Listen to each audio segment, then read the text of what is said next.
read about the Sor Lazozel, that all the sins of Klal Yisrael were carried upon this goat, and it was taken by a designated person, thrown down the mountainside, which was a jagged mountain, and the animal was dismembered. And this brought about a full atonement for Klal Yisrael, even on Nisas Bezdin, even on Kores, regardless of the severity of the sin, on certain sins, even without tshuva, on the more severe, if one did tshuva, full atonement. There's an argument, the person who takes this goat to throw down the mountainside, when does he become contaminated? He becomes contaminated. Is it when he leaves the sanctuary or when he throws it down the mountainside? That's the question. When does he become contaminated? The question is, from where is the contamination? So the commentators explain that chet, sin itself, creates an impure force. We got spiritual impurity.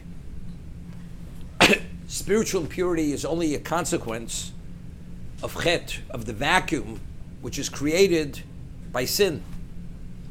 Death itself is the most intense level of impurity, and it came about as a result of the chet of Adam Rishon. When he ingested that ra, which causes death, and the only way you could be relieved of this impurity, it's not enough to go to the mikveh, to immerse yourself in the mikveh. One needs the parah aduma. Only when you undergo that process prescribed by the Torah as it is, only then are you released of that contamination. Today we have no parah aduma. We deal with this issue till the end of time. But every chet produces this impurity. So you could imagine the goat that has this impurity on it, of all the impurity of all the chatoim of Klal Yisrael, it's literally, it becomes an entity of impurity. Therefore, the person who's associated with it, when he throws it down the mountainside and the kapara for Klaus takes place, he becomes contaminated because of his level of association with this intense impurity, which is all the sins of Klal Yisrael. Cited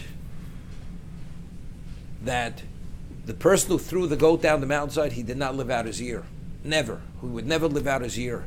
Because he was exposed to such toxic impurity, spiritual impurity, he did not live out the year for this reason.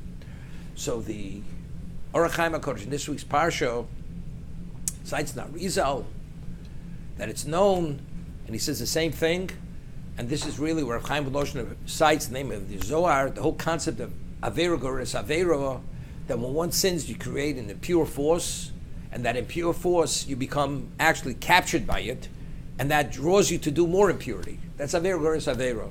So he explains that when a person brings a chatos, which one only brings a chatos, a sin offering, when one transgresses b'shogeg, either a kores or Mrs. Bezdin, inadvertently, one has to do smicha.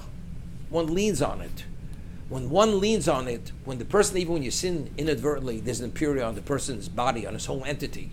When you lean on it, it actually transfers that impurity from the person onto the animal. The animal has that impurity. And when you bring the korban, as prescribed by the Torah, the person is fully atoned. He has no connection any longer. It's totally dissipated and vaporized.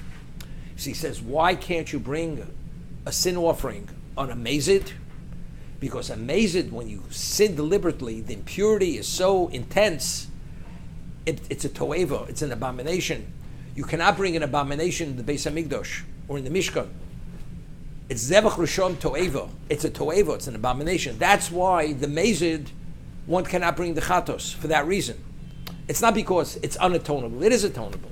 One does tshuva, yisurim, as the Rambam says in Hilchos Tshuva, Yom Kippur, you need various things to happen to be fully atoned.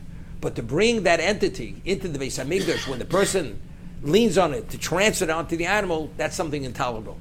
That cannot be.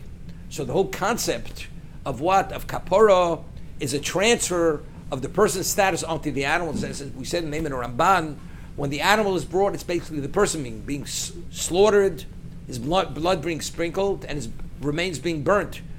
That sin, the impurity which the person originally had brought about, that's actually what's transferred, and that's what actually is sacrificed.